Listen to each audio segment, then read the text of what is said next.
거짓말이라는 게 대단히 오래된 낱말이에요.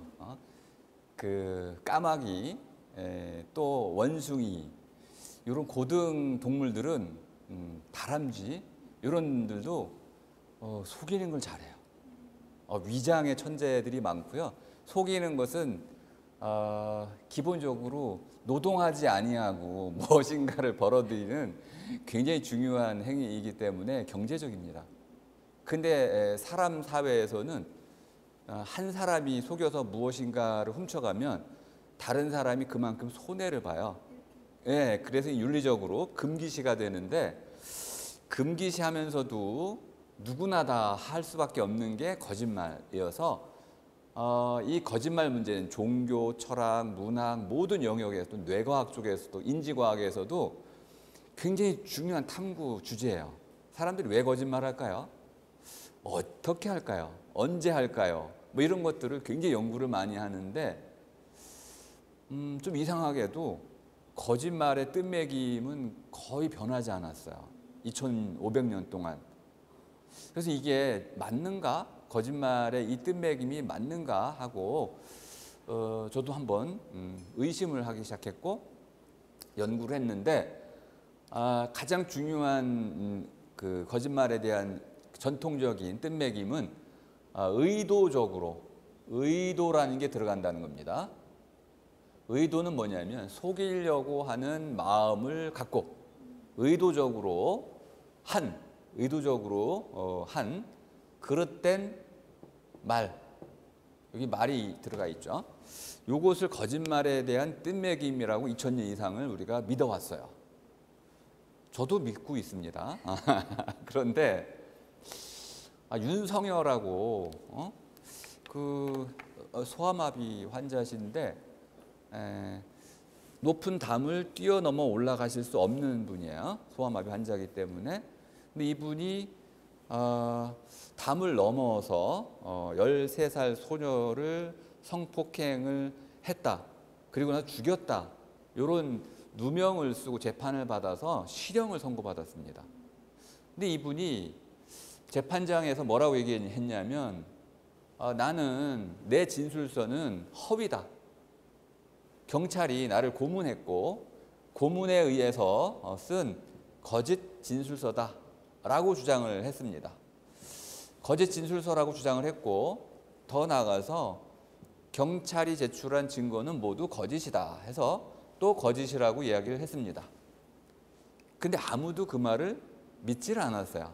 그래서 20년 이상 실형을 살았습니다. 근데 나중에 이분이 DNA 감식 결과로 진짜 범인이 아니다라는 게 밝혀져서 석방이 됐습니다. 그러면 이걸 놓고 한마디 이렇게 물어볼 수 있습니다. 거짓말은 뭐지? 만일 우리가 이분이 이거 거짓말이야, 거짓 진술이야 라는 이걸 단박에 알아챘다면은 20년 이상의 청춘을 날려버리지 않았을 텐데, 우린 거짓말이 뭔지를 잘 모르는 거 아닌가? 그래서 사람들이 방점을 찍는 거는 의도에 있다는 걸 알게 됐습니다. 그릇된 말보다는 의도에 방점을 찍어서 거짓말을 이해하다 보니까 이렇게 보는 거죠. 서원 씨, 날 속이려고 했지. 이런 의심이 들어가면은 참말을 말해도 거짓말로 생각하는 거야. 요거를 바꿔줄 필요가 있겠다. 그래서 거짓말이냐 아니냐를 판단할 때는 의도를 좀 떼어내고 말해진 것 자체가 그릇됐느냐 아니냐, 이걸 가지고 판단을 해야 된다. 그러면은 말이라는 것이 무엇인지를 물어야 되겠죠. 근데 이 말의 무엇인지, 이 말의 본질을 또 뜻매김하는 분이 많지 않아요. 네, 제가 물론 하죠. 제가 했는데 완벽한 건 아니고요. 근데 중요한 거는 거짓이라는 말의 뜻을 우리가 잘 모르고 있다는 거였어요. 저도 잘 몰랐고, 연구하기 전까지는. 거짓은 가죽이란 뜻입니다. 가죽이니까 피부 같은 거예요. 그러면 살 갓 할 때 갓, 요것도 가죽이란 뜻이고요. 뭐뭐 하는 것 할 때 이 것도 가죽이라는 뜻이고요. 또 속과 겉 할 때 이 겉도 가죽이라는 뜻이에요. 아, 거짓이라는 것은 그러니까 가죽과 쭉 연결되는 거였구나. 그리고 기본적으로 이 가죽은 껍질이라는 뜻을 갖고 있었어요. 껍질이라는 거는 속을 둘러서 감싸고 있는 거죠. 알맹이가 있습니다. 알맹이. 그러니까 속이 있고 그것을 감싸고 있는 겉이 있어서 이 둘은 하나로 이루어져 있습니다.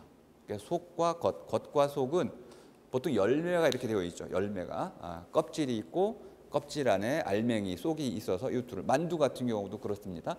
사람의 경우는 어떤가요? 속마음이라는 게 있죠.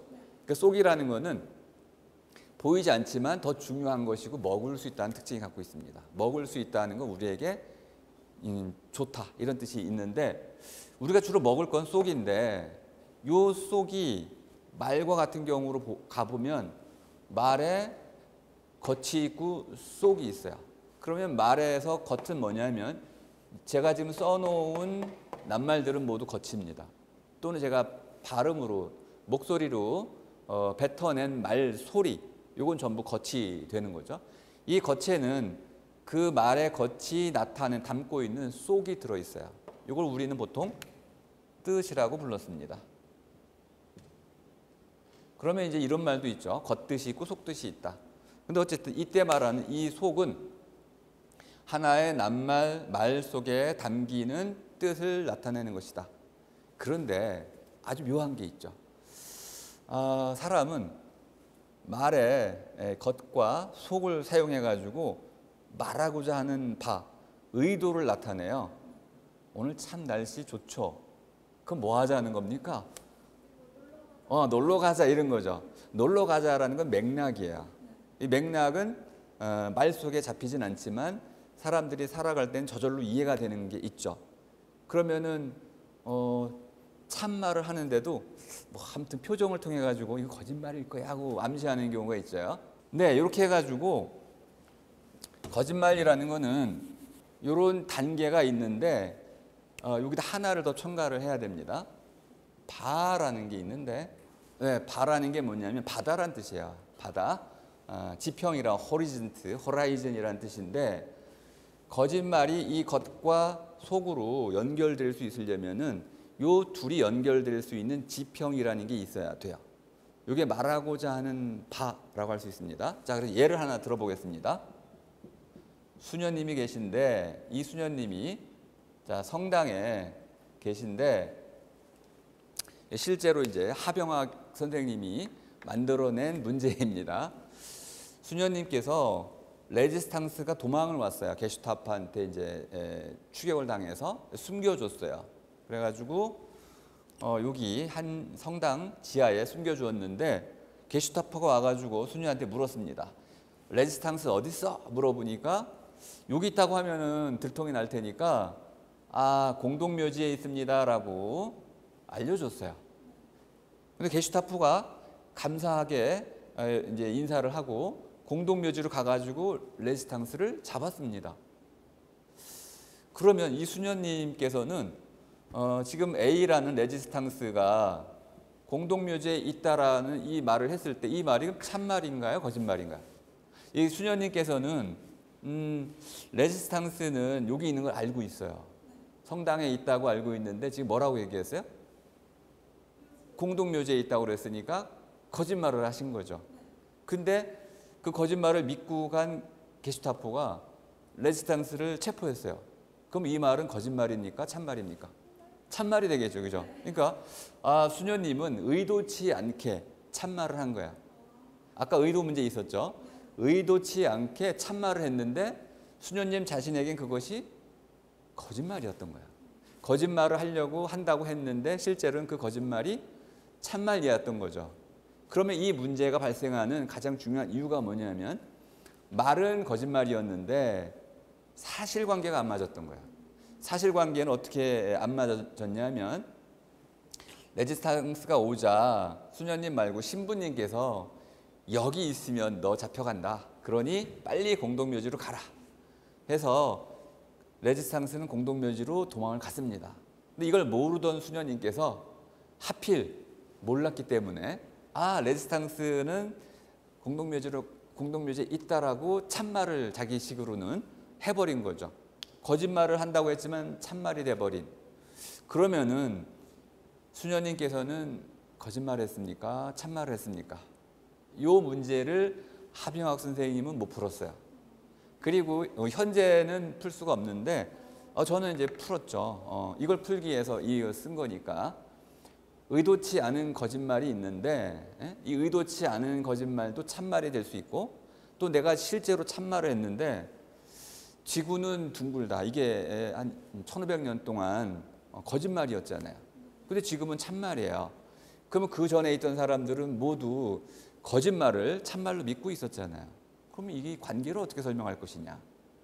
그러니까 말은 사람의 의도하고 상관없이 말 자체가 거짓이거나 참일 수 있다. 이렇게 이해하면 아주 편하게 이 문제를 해결할 수가 있습니다. 그러면 이제 세 가지를 구분하면 됩니다. 겉과 속과 이 세 사이 이것이 모두 일치하면 참말, 이것들이 서로 어긋나면 그릇되면 거짓말, 이렇게 판정을 내릴 수가 있고, 대신에 사람의 동기라든지 의지는 빼도 상관이 없다. 또 실제로는 빼는 것이 더 거짓말 판단의 정확성을 유지할 수가 있다. 이렇게 말씀을 드릴 수 있겠습니다.